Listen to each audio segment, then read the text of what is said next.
అందరికీ నమస్కారం. ప్రభుత్వ పథకాల అప్డేట్స్ కోసం ఇంకా ఎవరైనా సబ్స్క్రైబ్ చేసుకోకపోతే వెంటనే మన ఛానల్‌ని సబ్స్క్రైబ్ చేసుకోండి. వీడియోస్ మాత్రం చాలామంది చూస్తున్నారు. లైక్ చేయడం లేదు. ఖచ్చితంగా లైక్ చేయండి. మీ ఫ్రెండ్స్‌కి కూడా షేర్ చేయండి. 70 ఏళ్లు దాటిన వృద్ధులకి ఆయుష్మాన్ భారత్ కార్డులు ఇస్తామని చెప్పి కేంద్ర ప్రభుత్వం అయితే ప్రకటించింది. ఇది వైద్యం చేయించుకోవాలనుకునే వారికి గుడ్ న్యూస్ అని చెప్పుకోవచ్చు. మరి ఈ ఆయుష్మాన్ భారత్ కార్డులు ఎవరికి వస్తాయి అంటే ఇక్కడ చూద్దాం. 70 ఏళ్లు దాటిన వృద్ధులకు ఉచిత వైద్యం, ఆదాయ పరిమితితో సంబంధం లేకుండా ట్రీట్మెంట్ ఇస్తారట. రాష్ట్రాలకు కేంద్ర ఆరోగ్య శాఖ అయితే లేఖ రాసింది. ఆన్లైన్లో ఈ ఆయుష్మాన్ భారత్ వైద్య సేవలకు సంబంధించి కార్డుకు సంబంధించి రిజిస్ట్రేషన్ చేయించాలని చెప్పి రాష్ట్ర ప్రభుత్వాలకు అయితే కేంద్ర ప్రభుత్వం అయితే సూచించింది. ఇక్కడ చూస్తే 70 ఏళ్ళు పైబడిన వారందరినీ ఆయుష్మాన్ భారత్ స్కీమ్ కింద లబ్ధిదారులుగా గుర్తించాలని అన్ని రాష్ట్రాలకు ఆరోగ్య శాఖ అయితే లేఖ రాసింది. లబ్ధిదారుల గుర్తింపునకు ఎలాంటి నిబంధనలు ఉండొద్దు.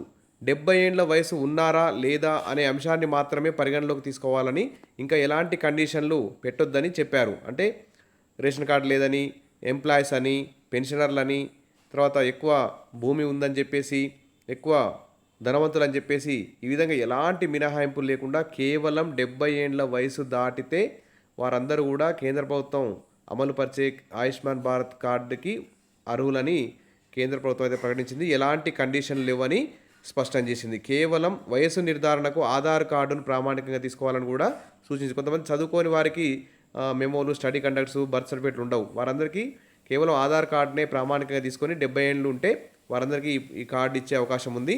ఇతర స్కీముల కింద ఉచిత వైద్యం పొందుతున్న వృద్ధులకు కూడా ఈ ఆయుష్మాన్ భారత్ స్కీమ్ అయితే అప్లికబుల్ అవుతుంది. కొంతమంది ఆరోగ్యశ్రీ కార్డు ఉంటుంది, కొంతమంది ప్రైవేట్ ఇన్సూరెన్స్ కింద ఇన్సూరెన్స్ చేసుకొని ఉంటారు. వారికి కూడా ఈ స్కీమ్ అయితే వర్తిస్తుంది. కేవలం 70 ఏళ్ల వయసు దాటే ప్రతి ఒక్కరికి కూడా ఈ ఆయుష్మాన్ కార్డు అయితే వర్తిస్తుంది.